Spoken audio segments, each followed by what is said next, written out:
All right, everybody, welcome back to another live Q&A on Canadian immigration. I'm Mark Holthe, Canadian immigration lawyer, and I'm here with my faithful compadre every Thursday at noon, Alicia. How are you doing, Alicia?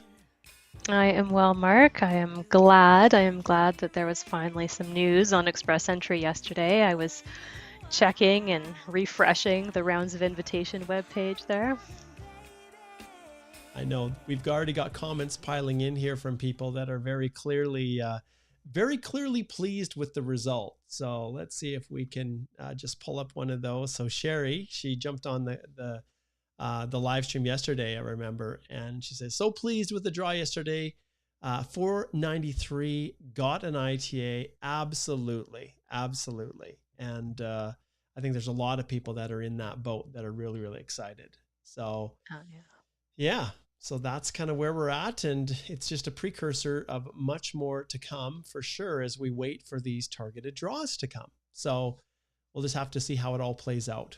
All right, let's see who else we've got here tuning in. We also have Jess Preet. He says, hey, Mark, ITA received finally. That is fantastic. Congratulations. We've got some thumbs up and a bunch of positives that are going on here I can see in our feeds. Those of you who are watching, today's episode is being broadcast on Facebook and YouTube. We're running into ongoing challenges with LinkedIn for whatever reason. So thanks for joining us. And this episode, boy, I don't even know how many times we've done this now, Alicia. We've been going for, probably almost close to 2 years with these live Q&As, you and I, and it is an absolute pleasure to be here with you. Lots of changes with immigration. We just recorded earlier today a new episode of our Canadian Immigration podcast. So if you have not yet had a chance to head over and actually watch that podcast, make sure you do that. It's easy. Just go over to holthelaw.com. And then right here, there's a podcast. You can just click on it. And if you have not yet listened to episode 103, where you can meet the team and attend our very first Impossible Trivia, we did another episode of the Impossible Canadian Trivia just today that will be released shortly. So watch for that. And if you haven't had a chance to subscribe, please do it. Okay, tune in. We want to know where you're tuning in from. So please leave a comment and we can give you a shout out that way. But let's see who else we've got here. We've got Magda, who's over in Ghana. Great to have someone connecting in from Africa. That's fantastic, Magda. Thanks for connecting with us. And Unique, she says, Promise says, hey, Mark, how was your health? Missed yesterday's live. Well, I did 2 lives yesterday. One was to the regular 10 to 11 a.m. Mountain Time Q&A, the Express Entry Q&A. And then I did a very spontaneous live that was just a short one that's also on the YouTube channel that you can find. And it was all about this right here, you guys. And so you can see March the 15th, we had the largest invitations, the second largest in history. So what are your thoughts on that, Alicia? Oh, thank goodness. I mean, for everybody who's been waiting since January. January 18th was the last draw that they did, and then it's been nothing but, well, this kind of crazy February 2nd federal skilled worker only draw, and then there's been nothing. It's all been provincial nominee programs since then, and so it's been tough for people who have work permits expiring, whose PGWPs are expiring, who are in Canada and trying to figure out, well, what do we do now? Because they would really like to file for express entry, but they don't want to be in a position where they're overstaying their authorized stay. So it's putting people in a tricky position. So I'm so glad that finally there was a no program specified draw. 490 was the CRS cutoff. And if you look actually at the tiebreaker rule, pretty much everybody since February got in there. So February 16th, 2023 was the tiebreaker. So as long as you had your profile in by last month, you had a shot at this if your CRS was 490. Yeah. And it's interesting that it hit right on 7,000 too, Alicia. That's the interesting part. Usually when we see an odd number, that usually means that they've hit some cutoff. But with the draw happening on, you can see here, March the 15th, literally profiles in the pool. And some people that maybe had a profile that were February the 16th, they're probably wondering, oh, what does this mean? Do I have time? My profile, it's expired. Does this mean my ITA isn't working? And No, that's not the case. Once you receive your invitation to apply, your profile is locked in and then the 60-day clock starts to run. So we're super, super excited, and congratulations to everybody out there who received an invitation on this draw, because there's still a lot of people out there who are really, really struggling for the reasons that Alicia identified, who have been waiting and waiting. And now there's talk and rumor once again, are they going to do another 18-month post-grad work permit extension, right? And they've already set the precedent. So if they still have not reverted back after all this time to a proper pathway for international students, if you've done it once and you've been willing to do it twice, under what world would you not do it a third time? I think they've set a precedent now where they can't stop until they've actually announced a clear pathway for international students. And for those of you who have been following what we're doing on our Holthe Immigration Law website, I want to actually, I'm just going to pull up this site, and it's just holthelaw.com.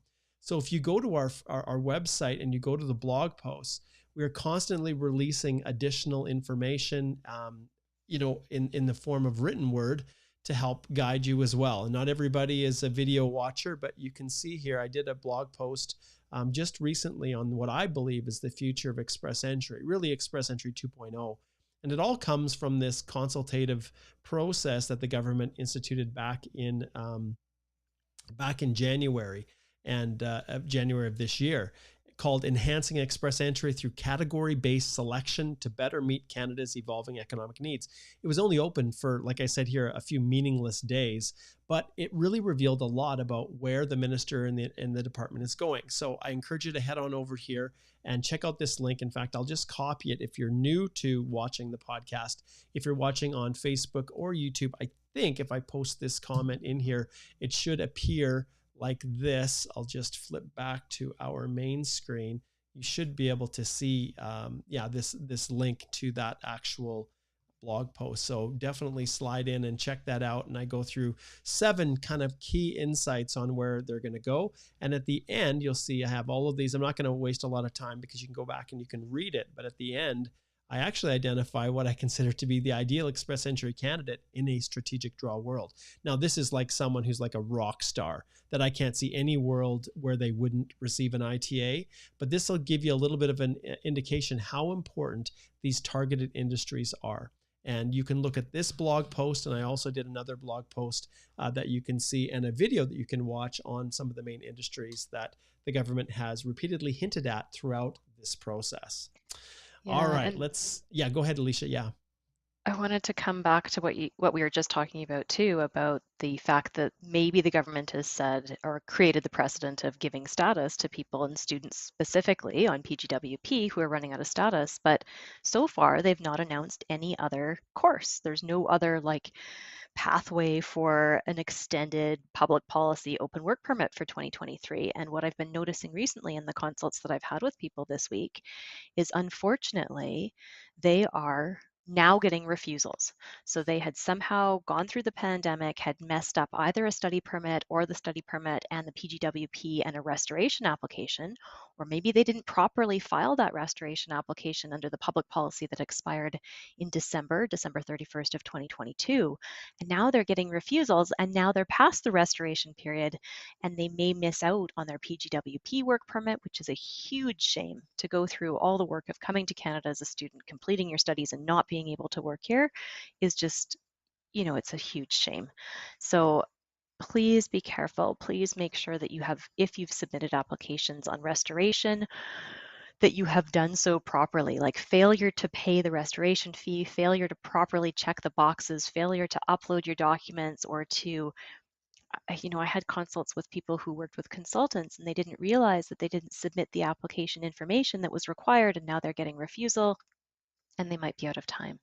So please, please, please, if you're one of those people, book a consult. If you also just got an invitation to apply and you've got some kind of crazy things that have happened during the time that you were in Canada, we would love to work with you. You can hire us to help you. You keep control of your application, but we will go through that with you with a fine-tooth comb, because I cannot stress how many pitfalls there are when you're preparing these express entry applications. So just because you got the invitation to apply doesn't mean it's going to be smooth sailing. You need to make sure everything's 100% correct in your application. There's no misrepresentation. You're describing everything that happened with your study permit and PGWP and recaptures of time. And maybe you actually had one of these open public policies. And if you had unauthorized work or study, all that needs to be carefully disclosed in your express entry application. Exactly. I had a consult just yesterday where I met with a client to prepare a web form update to try to fix a number of mistakes that she had made in her EAPR application, not even remotely aware of it until she watched one of these videos. And we talked about some of the problems, including misrepresentation for failing to disclose prior visa refusals. And so she had a few that were really borderline. Was it a refusal or not? In one case, absolutely it was, but it wasn't disclosed. That can lead to misrep. But there were other issues with travel history and things, even her personal history where she had not been detailed. And this is the problem I see a lot with people who are paying very little for their representative, who is just blowing through it at lightning speed. They don't care. Attention to detail isn't important. Or individuals who just don't understand or appreciate the need to be very specific and detail oriented.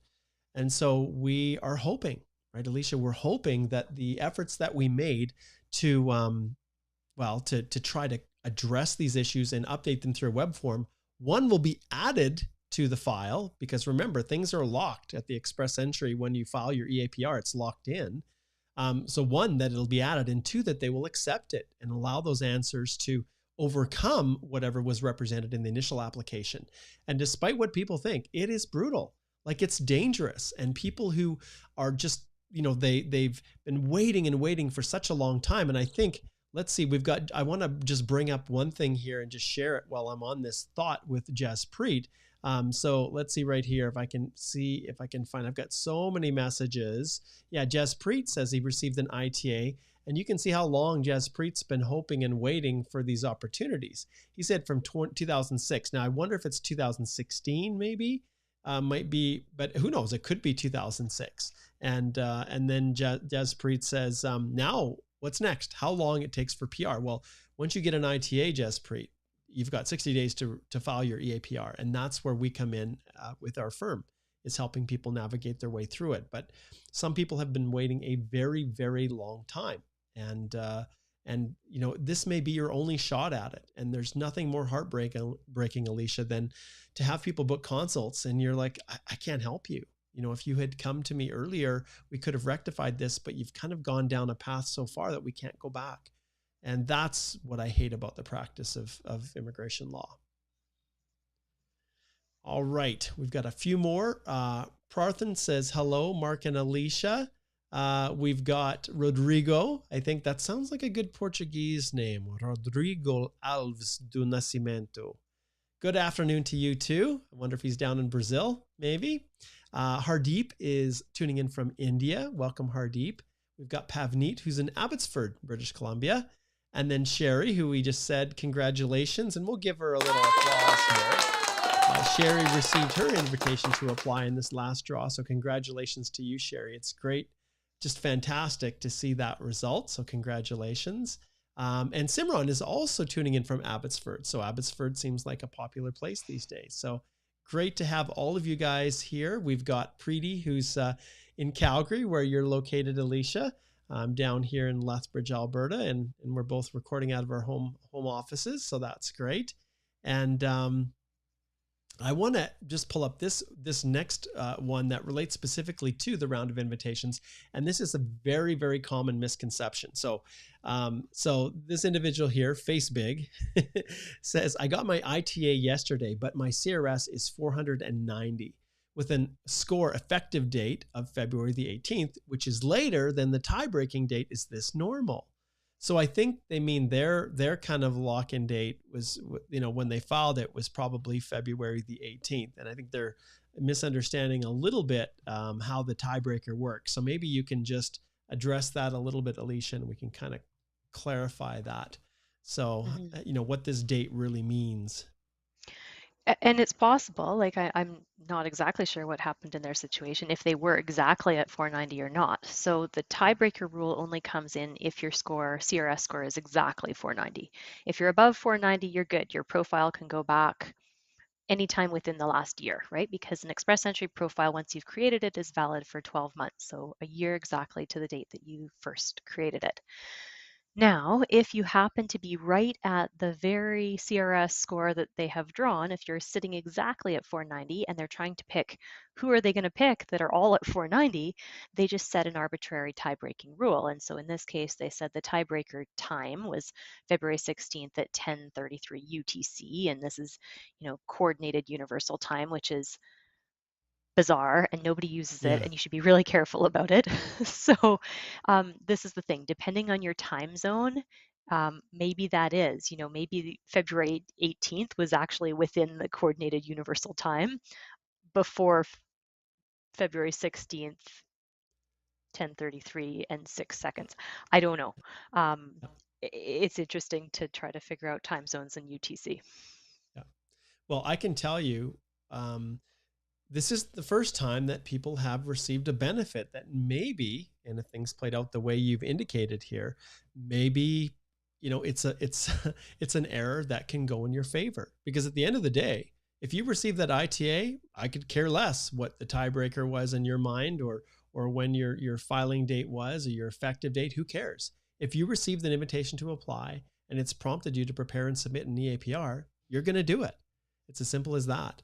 So it's not like IRCC can say, "Oops, sorry, we made a mistake. We're gonna cancel yours, and sorry, we didn't mean to extend it." That you'd call our office, and then we would potentially look at filing a judicial review.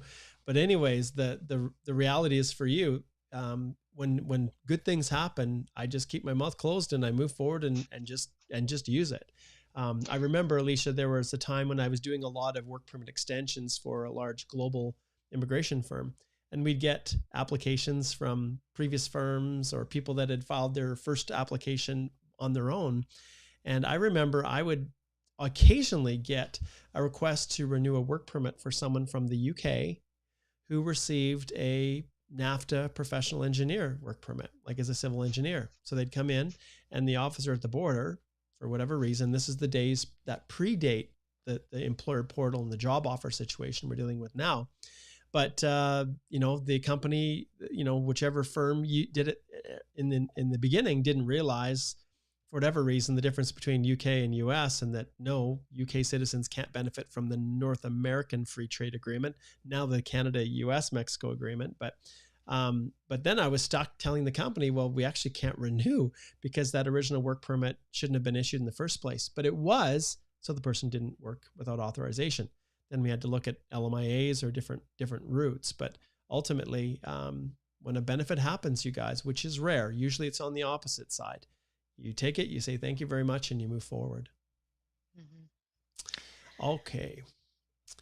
Any added comments on that? See, I always throw out these no holds barred comments, but Alicia tends to be a little bit more reserved than me. I was just going to say sometimes that score effective date too takes a little bit of time to update. So if you had made an update in your profile or changed something, you might have already had your profile in there and it might have been at the CRS cutoff. But if you went in and tweaked something or changed something and retransmitted your profile, it might just be that the score effective date in your profile didn't update too. So who knows? But yeah, if they gave you a gift, then as long as you're not doing anything wrong, go for it. Absolutely, you run with it. Okay, Promise has got a good question on the express entry front. And this is also an area where people are sometimes just don't understand how it works. So she says, please explain this concept in the education section of express entry. Now, Promise, she agreed to jump on and join me just spontaneously in one of the live streams as a guest. And so I granted her free access to the express entry course. And that's a nice little lead in as well to the fact that our express entry masterclass that's associated with the course is launching on Monday. So if you have not yet taken the opportunity to subscribe to the course, there's a link in the description below. But the masterclass, which is a series of 4 hours of masterclass. And if you can't make each one, that's not a problem. It's from 4 to 5 p.m. Mountain Time, and it'll start on Monday and go through Thursday. And during that time, we answer every single question that people have after they've gone through and looked at the lessons and everything. And within the course, there is over 10 hours of content that breaks down every aspect of express entry. So if you yourself have received one of those magical ITAs, now is a perfect time to join in. And you can see on the link here all of the modules that cover every aspect of express entry. And each of these are individual lessons, including all the documents, how to complete the EAPR section now that you've got your ITA, how to deal with dependents as well as spouses and you as the principal applicant. So it's all here, and there is still time before Monday to get registered up for that. So I hope people will join me, because it's been a while since I've done a masterclass. I can't remember when the last one was. It might be 3 months or so. So I'm really excited to get back at it. I just love interacting with you, and it is far more different. Well, far more different. I love English, especially when I can't speak it properly. This is far different than what we're doing now in this live Q&A, because we specifically dive into your unique questions.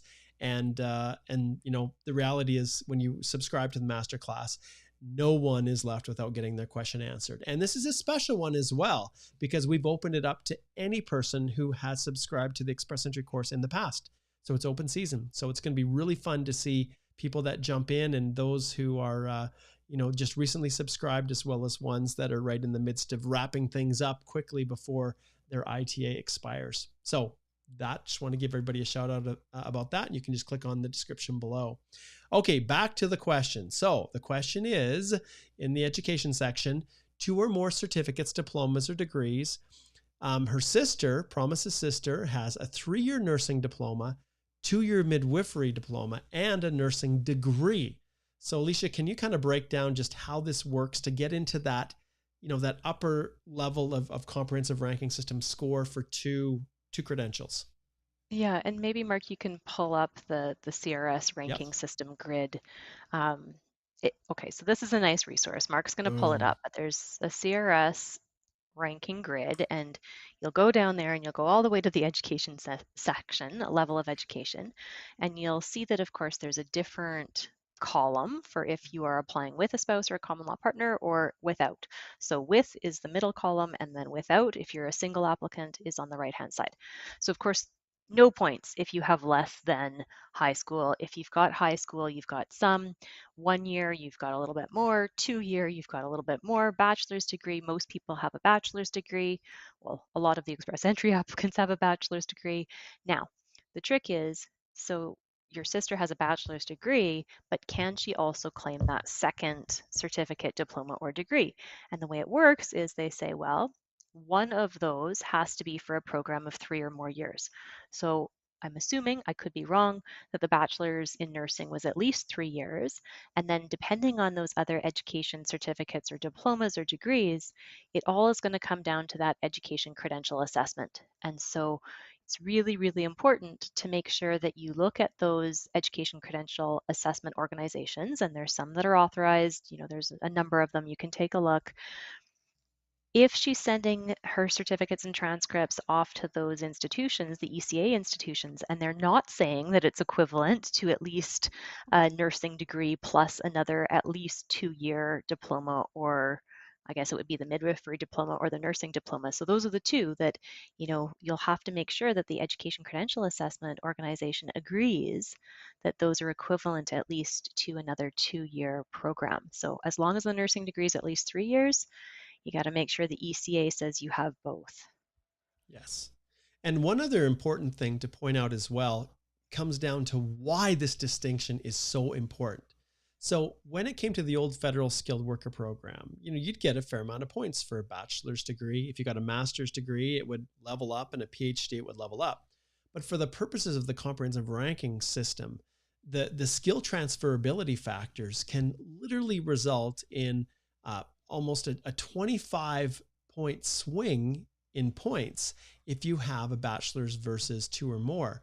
And so when we look through these skill transferability factors, you'll see here that we have a section for education. So we take into consideration that you have good language. So if you have good language points, at least a CLB 9, which on the IELTS is an 8 in listening and 7 in the other abilities, or just 9 across the board with the CELPIP.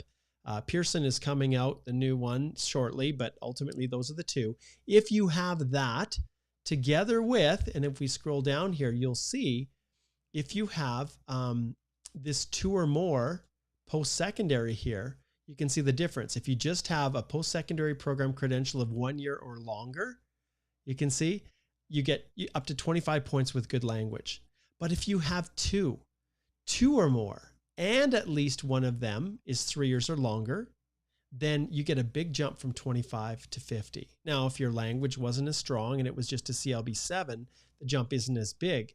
But for many people, that can make the difference in qualifying or not. And the interesting thing is, they don't necessarily prejudice someone if they just have that bachelor's plus one other, because you're still only getting a maximum of 50 points, whether you have a master's level, as it's indicated here, or even a doctoral level. You're still only getting the 50 points. So you can see why for skill transferability, if you can have 2, it makes a huge difference. And that's why people are so concerned about it. So great question, Promise. Thank you.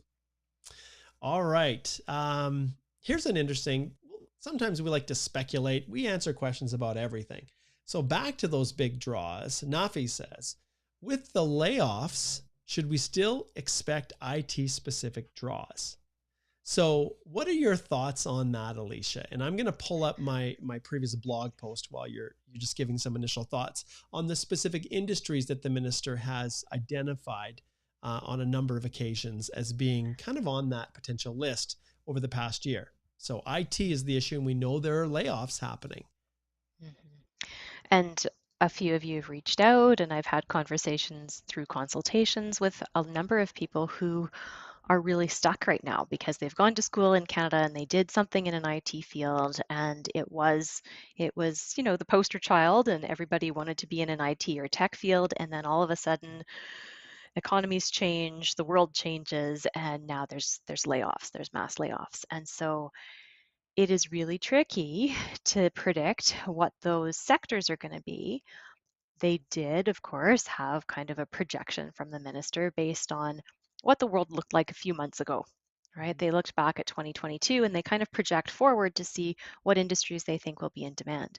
Now, if one of those industries takes a nosedive and it takes a little bit of a while to rebuild, that might throw a wrench in terms of whether they actually do a targeted draw in that sector. But also keep in mind that you have a better chance if you do have an employer who's willing to offer you employment, because that may or may not be able to give you those arranged employment points if you have an employer-specific work permit and you've been working there for over a year under an IMP, or if your employer has a brand new LMIA. The other good thing, if you can get an employer-specific job offer, is that you might be able to qualify for one of the provincial nominee programs, which of course, they're giving more nomination spots to the provinces. So that's going to hopefully give you a better chance as well. But it is tough right now if you're in the IT field. Yeah. And this is a classic example of why these targeted draws are so problematic and can be problematic, because it's really hard to get on demand, up to date, at the very moment, statistical data on labor shortages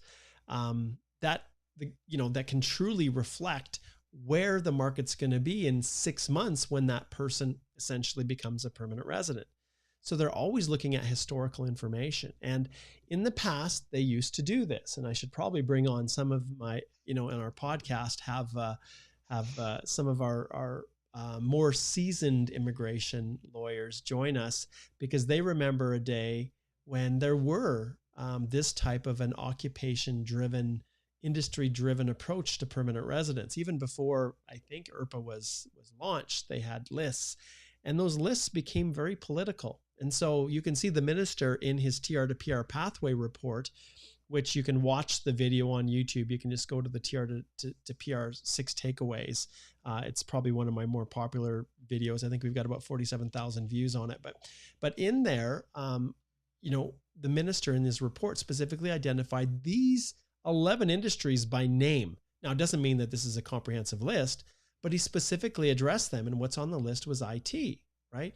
So what does that mean? And so even, within the 8 months or 7 months, however long it's been since that report was issued, I guess it was in November, end of October. So really maybe not even quite that, there's been a real shift within IT. And so by the time the minister chooses these, it's really hard to get it right. So what does it become, Alicia? It becomes somewhat of a political thing. And so industries that are supportive of the government, there's a good chance that they're going to potentially find themselves on the list. And depending upon which political party is at play, they may cater to different industries and have, a greater constituency of voters in those particular industries than others. And so there's an element of politics. Obviously, the government has to report on what they do with these targeted draws, and the minister, it's very clear that at the end of the year they'll have to report on it. But how hard is it to say? Well, based on the statistics and the data we had, we chose the best we could with the data that we had, right? And so there's lots of room. So we'll see how this all plays out. But it's very, very interesting food for thought. And at this stage, Nafi, nobody knows anything about specifically which industries are going to be on the list other than the mentions, the specific shout outs that the minister gives within the reports. And if you go back also, this one here, if I just go back just a couple, I think I can jump back one more here to the most recent blog post that I wrote here on these top 7 takeaways. You can see there are some other industries that we mentioned.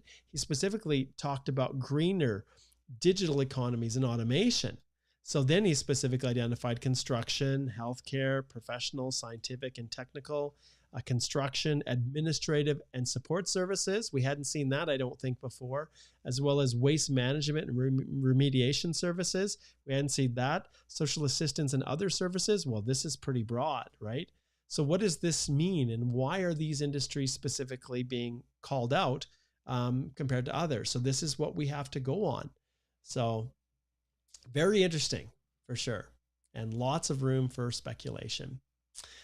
Muhammad asks a very open question, and I think there's no doubt about that. He says, do you think the draws will continue? Now, I think, Alicia, he's talking about the no program specified draws. What are your thoughts on that? Yes, I think they will continue. Yeah. I think they will, because you're still going to want to catch a number of candidates that have very healthy CRS scores. And then hopefully you'll be able to slot people in who have those specific targeted skills as well. So I think that it might not be regular, as we've seen, right? It might be months between draws where they actually do a no program specified. So that might be a trend, as there might be a trend towards just more PNP draws, because they are giving the provinces 44% more nominations. So there'll probably be, statistically speaking, more PNP only draws. Yep. And if we flip back to the blog post, I actually addressed this specifically in here with number 2. So no program specified draws will continue. Why? Because IRCC specifically confirmed that category-based selection will comprise a portion of overall invitations to apply. And so it says, and invitations based on the CRS score and individual programs will remain. So pretty simple. It's I think we can take IRCC's own words at face value, but that's a good question. And if people don't know where to look, then, it's easy to see how people could just start to kind of fearmonger a little bit and just be nervous about everything. Okay, I'm going to pull up this one. We don't usually get a lot of questions about trades, but I think it's important to just identify some of the challenges that exist if you're a skilled trade worker trying to go through the Canadian Experience class. So Pavneet says, what is the best PNP for skilled trade worker apprentice mechanic with CEC experience? Do PNPs mandate trade certification for CEC candidates? And maybe I'll just hit on one little point, Alicia. When you're filling in your profile, there will be a question that asks, do you have essentially occupation certification, trade certification? And there's a lot of misunderstanding about that. I've had individuals who are in the nursing field think, okay, well, I've got my trade certification, as a nurse. But there are very specific parameters that are placed around it where you can get those extra 50 points that can really help if someone, say, does have 1 year of skilled work experience, tier 3 or higher, which is often skilled trades, and they, that 50 points can help to push them up. But the problem is on the education side with CEC when you're competing against others. So Alicia, do you want to add a little bit more insight into that? Yeah, and I'm actually just going to send you that link because they actually have a frequently asked question on the IRCC webpage too that will help a bunch of people in terms of what a certificate of qualification for federal skilled trades program is. But Pavneet's question is a little bit different because this is a situation where you have apprentice mechanic experience, but you're looking for CEC, not the federal skilled trades or the FST program. So the difficulty with the PNPs is that every provincial nominee program has slightly different rules and requirements. And so it really depends. Of course, we've got, 10 provinces, 3 territories. So to look through every single one of those to see what the program eligibility requirements are. And then every province also has, 4 or 5 or 7 different subcategories. So it really does depend on the requirements of that particular province in order to see if you meet the eligibility criteria. For example, in Alberta, if you are claiming work experience and it's required that it was a trade that was a regulated trade, then in order to be properly authorized to do that work, you would have had to have the certificate. So by and large, yes. By and large, if you're working in a trade, you have to be able to prove that you are certified and authorized to work in that regulated occupation for the provinces because they want to know that it was legally authorized work that was being done safely. But here is a little bit more information about, what a certificate of qualification is and how you look at that for each of the provincial local bodies that governs trades. Yeah. And this is, some people are, this is where the whole issue with healthcare comes in, right? So it says, what is the certificate for? The Federal Skilled Trades Program. It tells you to go to the body that governs trades, which then takes you here. And then it has each of the provinces. And then say, if we clicked on Alberta, for instance, here, you then have the ability to go here and see, okay, well, which specific trades are actually governed by this. So you can see we've got a link here to trades in Alberta, and I'm not going to spend too much time going through all of the ins and outs of this, but each province has a list of actual trades, and often what they're focusing on is this trade a compulsory or an optional trade? In other words, does a person need like a certification compulsory in order to practice in that trade in that province? And it's interesting because there are different standards in different provinces. But if you go through and you look at the list, you will see, for instance, that trades do not include, it doesn't include healthcare in the same way that, say, a carpenter or an electrician. They have their own, association governing body. CARNA, is that the Canadian Association for Registered Nurses and things like that, I think. Yeah. And so it just depends on the actual, the province and what what's trades. But, generally speaking, you just have to be very careful when it comes to trying to calculate those points, because in one case I had the client actually, I had received an ITA and I had to tell them that they weren't qualified, and it was tough because they were all excited, right? And so there we go. Great question, Pavneet. Okay, let's jump into Doro. So Doro says, hello from Lebanon. I just received a notification of interest from Ontario today. I don't know what stream it is. They still haven't updated it on the Ontario site. Well, all I can say is congratulations to you. And I actually had a consult right before this live with another individual who received an expression of interest or notification of interest from the fine province of Ontario. So that's, we help, like Alicia said, with our collaborative review, we often will go in and help and assist people in preparing those applications, but you retain control. So that's one of the fun parts of what we do, is we can help people at all stages of their application. So if you need any assistance, Dro, please don't hesitate to reach out to you. This is something we do a lot of. So fantastic. All right. So yeah, and in terms of your question or your comment, well, the reality is, we can't control everything, can we? Who knows what good old Ontario, the OINP, is going to do, but we should expect them to release that, those results. Usually they do it pretty contemporaneously with the actual expression of interest, but hey, all kinds of things happen. Okay, let's shift gears to a work permit question. This is from Eric. Already started working, and I'm extending a work permit with the PNP. So it looks like he's got a nomination. I'm M5710. So this is the work permit extension application from within Canada. Doesn't allow me to enter a past date as start of employment. What should I enter? And so, Eric, these are one of the, these are specific questions that are very particular to your situation. And we cannot provide legal advice without knowing way more about your situation. So, what happened, what kind of application you've had before, how long you've been in Canada, what your dates were on your work permit and your prior permits, and trying to figure out, if there's an issue in the way that the form is validating. But in general, and this is just legal information rather than legal advice, you need to make sure that you are covering all of the time period that you were in Canada to show that you were legally authorized to be here. And depending on your history, sometimes that was visitor status, sometimes it was study permit status, sometimes it was switching over to a PGWP, sometimes there might have been implied or maintained status. And so it's important to sort all of that out and to provide an explanation, if an explanation is required, about why you were in Canada and whether there could have been unauthorized work or study, and making sure that it's clear to that officer that you are authorized to be able to work. Because what's happening right now is some people are getting refused their work permit extension applications if they are outside of their restoration period, and immigration thinks that they have lost their status. So do be really careful about this. It is absolutely essential to get it right, and I would highly urge you to book a consultation so that we can talk to you and take a look at your situation together.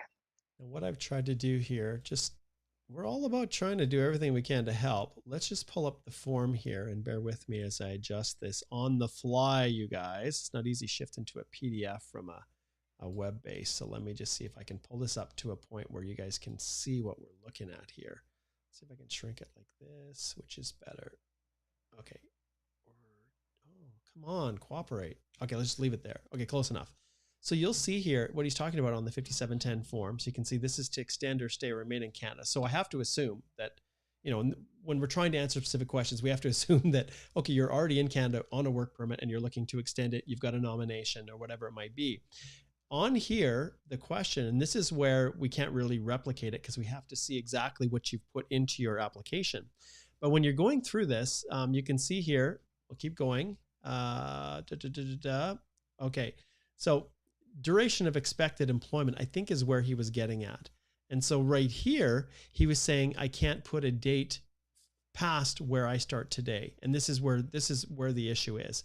But like Alicia said, and you're probably like, well, Mark answered the question. Well, the reality is we've seen all kinds of glitches. So sometimes it could be a glitch on the form. Maybe it's an outdated one. Maybe it's, maybe it's how other answers were presented previously in the application. So that's why we continue to say, when we're dealing with our clients, that it's really important to book a consult so that we can get the whole picture of what is transpiring. And and when it comes to consultations, it's really easy. And let me just now adjust this back to the web. Flipping around And here, Google Chrome. There we go. So as you do that, Mark, I'll yeah. add another thing saying, in general, for that question on the IMM 5710, as long as you had valid status up until today, you would be putting tomorrow as the start date of your new work permit ask for your term of your work permit. But, because this is a PNP situation, it's also really important to figure out, is this a bridging open work permit, or did you get an employer specific nomination? Because if you have a specific employer nomination, then it's not an open work permit. You need to make sure that you've got that R204C letter to support everything. So it can get complicated. Just make sure that you reach out to us. Yep, exactly. And on our website, it's easy to check in and see what other people are saying about the reviews that we do and the consultations that we have. So do please go and check those out. And you can get an idea of what you get when you retain us. All right, let's go and, let's dive into a bunch more comments here. Bear with me. Okay, let's see what we've got. Try to avoid the spam. So awesome when we get spam. Fortunately, I have control over what I show and what I don't. So, haha. Okay. Oh, I Mark. love this. Oh, yeah. Sorry. Oh, I was going to pull up fantastic. Francis here. Hey, Mark and Alicia, my husband and I enrolled in your express entry course back in 2020. Wow. Hey, you guys should have received the invitation even for you to come and join in the master class. So you'll have to just pop in and say hello. But yeah, I had a consultation with you previously. Yesterday, finally, we got our PR approved. Thank you for everything. And you can see, guys, 2020. Like, we don't know if it was the beginning of 2020 or the end of 2020. I can't quite remember, Francis. It's been a few years. But sometimes it takes a long time. And so if you can just hang in there, just hang in there. I was going to say there's a comment from Amandeep Kaur who's asking about dependent spouses and accompanying and non-accompanying and how that affects the CRS. And this is confusing. And so I wrote an article about it. It's on our blog, and it's important that people understand how these things work. And so Amandeep's saying that there's a spouse already in Canada, and what effect is that going to have on the CRS score? And then, whether that person needs to go back to their home country. And so just be careful. When you saw when Mark pulled up the CRS breakdown, there's a banner at the top of the page when you pull up that CRS score breakdown by the grid. And what it says is if your spouse or partner is not coming with you to Canada, or they're a Canadian citizen or permanent resident, you will earn points as if you don't have a spouse or partner. But that doesn't necessarily mean that they are not allowed to physically be in Canada if that spouse already has, if that spouse already has a visitor visa or a work permit or something like that. So just because you list a spouse as non-accompanying on your CRS for express entry, of course you have to say you're legally married, you've got to be honest and all of that. But just because you list them as unaccompanying doesn't mean that they literally have to go home. As long as they have a valid work permit or visitor visa or study permit, they're allowed to stay here while your application is being processed. So just be careful with that. I wouldn't want to have families being broken up because of a misunderstanding there. But go ahead, please take a read of my article, and that hopefully should give you a little bit more insight in terms of how you do that express entry profile, depending on whether you have, for legal purposes, an accompanying or non-accompanying spouse. Yeah, and all you have to do is just in the chat. If you just follow down either on YouTube, it's also on the Canadian Immigration Institute Facebook page. I just put the link to that post, but it's really easy to find. Like I said, go to holthelaw.com and just go to the blogs, and you can search keywords. Now we've got so many blog posts now, we've created a search features to help you guys navigate your way through it. So just a little heads up there. Okay, let's see what we've got coming up next. And if we haven't hit your question, we're just about out of time here. And I know that I've got another consultation that's going to be coming up here in just a few minutes. So I'm going to have to drop off right at 1 o'clock. But let's get to just a few more questions, and then we'll go from there. Let's see what we have next here. Okay, I'll pull this one up. This is a little bit of a discretionary one, but Johnny, watching on the Facebook page, says, I have a question. I received an ITA for OINP, International Student Stream. So there's a lot of, the OINP has been kicking out a lot of these notifications of interest. So he received the notification of interest for the OINP, I think is the answer. However, my employer won't help me with the employer form. Is there anything I can do without it? And this is a classic example, and almost always we'll just ring that bell, Johnny, because it depends on the situation, if there is room to work through it. But generally speaking, my friend, if your employer is not cooperative and the application requires the cooperation of the employer, you won't be able to go forward. It's you're just not going to be able to. Okay, we'll pull this up from Kanjan here. I saw one news saying the minister is looking and working on postgrad work permit extension policy. What do you think of that? And when will they have the program pathway for international students released?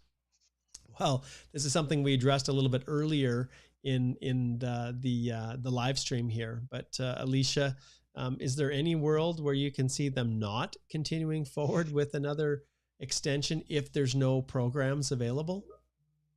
I really would hope they do, because it's not fair otherwise. You're basically failing to process PR applications or giving people the chance at getting an invitation to apply because you're not holding draws, and then in the meantime everybody's expiring.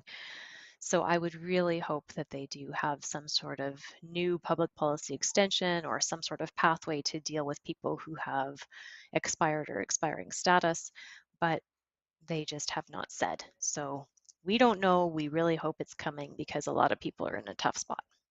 Yeah, exactly. All right. Well, I think we're going to wrap it up there. Thank you, everyone, for joining us in this live Q&A. As always, this Q&A is sponsored by our law firm, Holthe Immigration Law. And if you have not yet had a chance to go check out what we have going on over there, just type in, Holthe Immigration or holthelaw.com, and it will take you right over to our website where you can check out all the information that we have, everything from legal help when things go south, judicial reviews, reconsideration, mandamus applications. We've got tons of information. Business immigration. We have a lot of corporate clients that we work for, and we were really happy to have one of our larger corporate clients get approved for 60 positions. And so those bulk, large labor market impact assessments are not always easy to get. And I'd like to, I'm about ready to pull out the response that the the Service Canada officer provided, but she was very, very appreciative of the quality of the application that Alicia and our employer had put together. And they virtually said it was one of the best applications that they had received in this world of big applications. So really proud of Alicia and the work that she did with the company we represent. Information on family, visiting, work, studying, and of course, immigration. And of course, like I said, we have our offering of DIY courses that's available. And please do consider subscribing and joining me in the Express Entry course. All of the material are available for life. So the people who purchased the course and even previous editions of the course are still able to benefit today from that, including being invited in our masterclass, which starts on Monday. And of course, remember, within our firm, one of the things that we love is our unique way of practicing. And you can just go to About Us and our approach, and you can subscribe to our newsletter, which comes out periodically, but direct lawyer to client collaboration, that's what we do. So there's no middle people. You work directly with us. We help you, we instruct you, we educate you, and then together we put together your application and even submit it together, but you maintain control. And if you haven't checked it out, please do. There's lots of information, and it all starts with a consultation. So all you have to do is just click on Speak to a Lawyer and just book a consult with one of the lawyers in the firm.